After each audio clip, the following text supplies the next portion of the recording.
എന്താ രാഘവൻ നേരൊന്നും മിണ്ടാത്തേ? എന്താന്ന് വെച്ചാ പറയ്. 50 പവൻ കൊടുക്കാം. ബാക്കി എന്താണെന്ന് വെച്ചാൽ തീരുമാനിച്ചോ. നിങ്ങൾ ഏട്ടനും വരെയും അങ്ങോട്ടും ഇങ്ങോട്ടും മാറി മാറി തീരുമാനിച്ചോ എന്ന് പറഞ്ഞ എങ്ങനാ? വാ തുറന്ന് സംസാരിക്കാതെന്നായരെ. കല്യാണം വലിയൊരു ആഘോഷാക്കണം എന്നില്ല ഞങ്ങൾക്ക്. കാരണം 2 കല്യാണം കഴിഞ്ഞിട്ട് അധികം നാളായില്ല. ഗുരുവായൂർ വെച്ച് കെട്ട് നടത്തുന്നത് തന്നെയാണ് ഞങ്ങൾക്കും ഇഷ്ടം. പിന്നെ നാട്ടുകാർക്കും ബന്ധുക്കൾക്കും ഒരല്ല ചോറ് കൊടുക്കണം.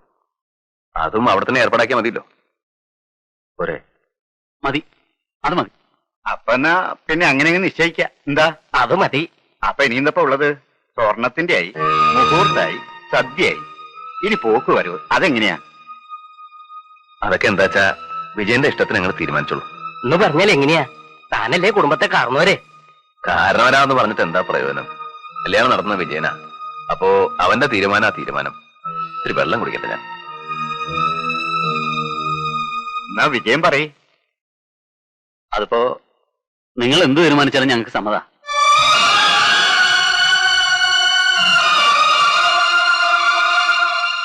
എന്തിനാ ഇങ്ങനെ വിഷമിക്കണേ? ഏയ് വിഷമൊന്നുമില്ല. നമുക്ക് അവളുടെ കല്യാണം നടന്നാ പോരെ? വല്യേട്ടാ, വല്യേട്ടൻ എന്താ പറ്റിയേ? ഒന്നുമില്ല.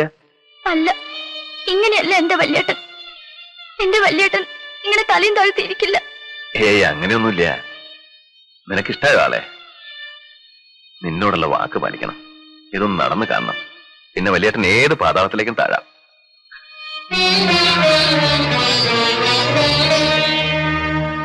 കല്യാണത്തിന് ഒരാഴ്ചയല്ലേ ഉള്ളൂ, അതിന്റെ ഇടയിൽ ഉഴവ്. കല്യാണം എന്നും പറഞ്ഞ് ഉഴവ് നീട്ടിയാ അത് കഴിഞ്ഞാലും ഉണ്ണണ്ടേ? ഇപ്പൊ തന്നെ വൈകി. തുറന്നു കൊടുക്കണ്ടേ? അതൊന്നും നിങ്ങൾ അന്വേഷിക്കണ്ട. പെണ്ണിനെ ഇറക്കുമ്പോ 50 പവനുണ്ടോന്ന് നോക്കിയാൽ മതി. അതല്ല രാമനായരെ, ചെക്കന്റെ അമ്മാവനെ അറിയാലോ, കാണിച്ചക്കാരനാ. തുറന്നു കൊടുക്കുമ്പോ അറിയിച്ച മൂപ്പർക്കും കൂടി പറഞ്ഞത്രേ. എന്നാണ് എവിടെ നിന്നാണെന്നൊക്കെ കറക്റ്റ് അറിഞ്ഞു വരാൻ പറഞ്ഞിരിക്കും എന്നോട്. എന്താ അമ്മാവനും കമ്മീഷൻ ഉണ്ടോ കൊച്ചിട്ടാ? അതെനിക്ക് അറിഞ്ഞൂടാ, എന്നോട് ചോദിച്ചറിഞ്ഞു വരാൻ പറഞ്ഞു.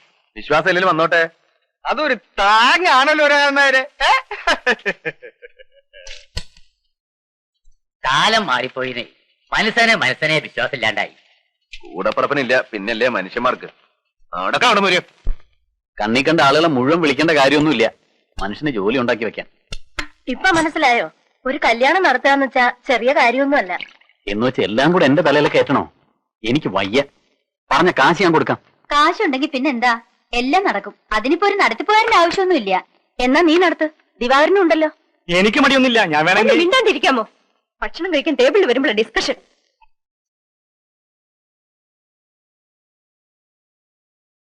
നിന്നെ കാണാണ്ടായപ്പോ ഞങ്ങൾ അങ്ങിരുന്നു. ഒരു പാത്രം ഇങ്ങെടുക്കുമാലോ. സുധന്തി അവള് കുളിക്കുക. കൊച്ചൂട്ടൻ വന്നിരുന്നു. സ്വർണ്ണം എടുക്കാൻ എന്ന് ചെല്ലൂന്ന് അറിയാൻ രാധാകൃഷ്ണന്റെ അമ്മാവൻ പറഞ്ഞു വിട്ടതാ. ബുധനാഴ്ച എന്ന് പറഞ്ഞു ഞാൻ.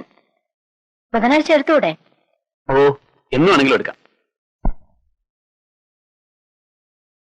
ചൊവ്വാഴ്ച കാശ് എടുക്കല്ലേ? എന്താ ശോഭ? ശോഭേ, എന്താ പറ്റിയതാവോ? മനം പുരട്ടിയും തോന്നുന്നു. മനസ്സിൽ പിടിക്കാതെ വല്ലതും കഴിച്ചിട്ടുണ്ടാവും. ഒന്നുമില്ല, നീ എവിടെ ഇരിക്കെ, ഞാൻ നോക്കിക്കോളാം. 2 ദിവസമായി ഞാൻ ശ്രദ്ധിക്കണം. ഒരു വിളർച്ചയും ഒരു അലസതയും. വൈകിട്ട് ടൗണിൽ പോയി ഏതെങ്കിലും നല്ലൊരു ലേഡി ഡോക്ടറെ കാണിക്കേ. കൃഷ്ണ, ഗുരുവായൂരപ്പ. നിനക്ക് മനസ്സിലായില്ലേ? കുടുംബത്തെ അംഗസംഖ്യ കൂടാൻ പോണു. ഇത്തിരി വെള്ളം കൂടി കുടിക്കേ. മതി, വേണ്ടെന്ന് പറഞ്ഞില്ലേ? ഇത്തിരി കുടിക്കും മോളെ, ഇല്ലെങ്കിൽ എന്നെയും ഛർദിക്കും. ഛർദിച്ചോട്ടെ. വേണ്ടെങ്കിൽ കുടിക്കണ്ട. വേഗം റെഡിയാവും. നമുക്ക് ആ ഡോക്ടർ മല്ലിയെ ഒന്ന് കാണാം. എനിക്കൊരു ഡോക്ടറെയും കാണണ്ട. നിങ്ങളുടെ ഏട്ടനോടൊന്ന് പറഞ്ഞാൽ മതി. ഭക്ഷണം കഴിക്കുന്ന സമയത്തെങ്കിലും പാടത്തുനിന്ന് നേരെ കയറി വരാണ്ടിരിക്കാം. ചെളിയുടെയും വേർപ്പിന്റെ നാറ്റം സഹിക്കാൻ പറ്റണില്ല.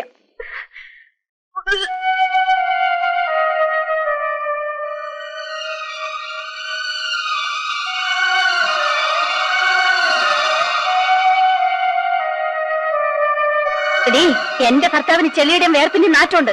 ഈ നിൽക്കുന്നുണ്ടല്ലോ നിന്റെ ഭർത്താവ്, ആ ചെളിയുടെ വേർപ്പിന്റെ വിലയാ. ഞാനത് സഹിച്ചോണ്ടുന്നുണ്ടോ? എന്നാലും അങ്ങനെ പറഞ്ഞല്ലോ നീ. വേറൊന്നുമല്ല പറഞ്ഞത്. വേർപ്പും ചെളിയും കൈ വൃത്തിയാക്കി വരണമെന്നേ ഞാൻ മീൻ ചെയ്തുള്ളൂ. എന്നാലും അത് ഇൻസൾട്ടായി. എന്റെ ഏട്ടാ, ആ വേർപ്പിന്റെ ചെളിയുടെ മണം നമ്മുടെ മണോ? ഈ വീടിന്റെ മണോ? എന്നിട്ട് കേട്ട് നിൽക്കണ്ടല്ലോ. സുധേ ശോഭ മീൻ ചെയ്തത് എന്ത് മീൻ ചെയ്താലും ഏട്ടന്റെ സ്ഥാനത്ത് ഞാനാണെങ്കിൽ മുഖത്തടിച്ചേനെ. ആരായാലും നിനക്കെന്നെ അടിക്കണോ അല്ലേടി? എന്റെ മനസ്സിൽ നിങ്ങളെ ഞാൻ 1000 വട്ടം അടിച്ചു കഴിഞ്ഞു. മിണ്ടാതെ പോടി അവിടുന്ന്. അവള് പ്രസവിക്കണം. വേണ്ട, അവള് പറയട്ടെ, ഞാനിത് കേൾക്കണം. തോന്നിയ ദിവസം പറഞ്ഞാലുണ്ടല്ലോ, ശോഭയ്ക്ക് ഒരു വാക്ക് പഴച്ചു. അതിന് എല്ലാവരും കൂടെ അവളിട്ട് മറക്കണോ? നിന്റെ കല്യാണം നടക്കണമെങ്കിലേ ഈ ശോഭ തന്നെ കനിയണം. അതറിയാമോ നിനക്ക്? അറിയാം. എന്നിട്ടാണ് നീ അവളുടെ കിടന്ന് ചാടുന്നത്. അവളുടെ കാശ് വേണം എല്ലാവർക്കും. അവള് ചീത്ത. എന്ന് വെച്ച് എന്റെ വല്യേട്ടനെ വേദനിപ്പിച്ചാലുണ്ടല്ലോ, ഞാനത് സഹിക്കില്ല. എനിക്ക് ആരുടെ കനിവ് വേണ്ട. ലാളിച്ച് അഹങ്കാരം കണ്ടോ? അത് പോട്ടെ, ശോഭ വിഷമിക്കണ്ട. ഞാനെന്തിനാ വിഷമിക്കണേ? അത്ര വലിയ തെറ്റൊന്നും ഞാൻ പറഞ്ഞിട്ടില്ല, ചെലിക്കില്ല.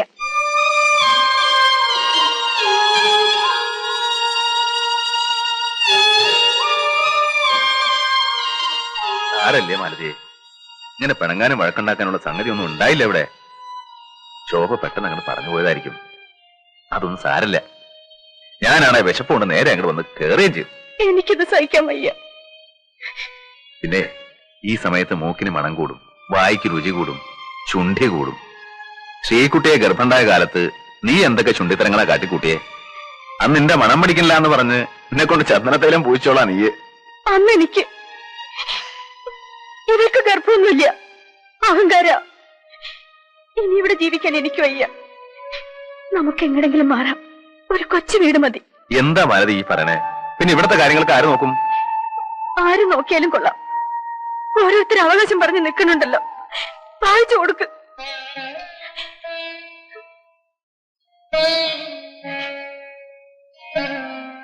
ഈ കുടുംബത്തെ 4 കുറ്റി, 4 അതിര്. ഞാൻ ഇതുവരെ ഒന്നും ആലോചിച്ചിട്ടില്ല. വേണ്ട മാലതി, ഈ മണ്ണുവിട്ട് ഞാൻ എങ്ങടാ പോവാ? സഹിക്കുക, നമുക്ക് ഭൂമിയോളം സഹിക്കുക.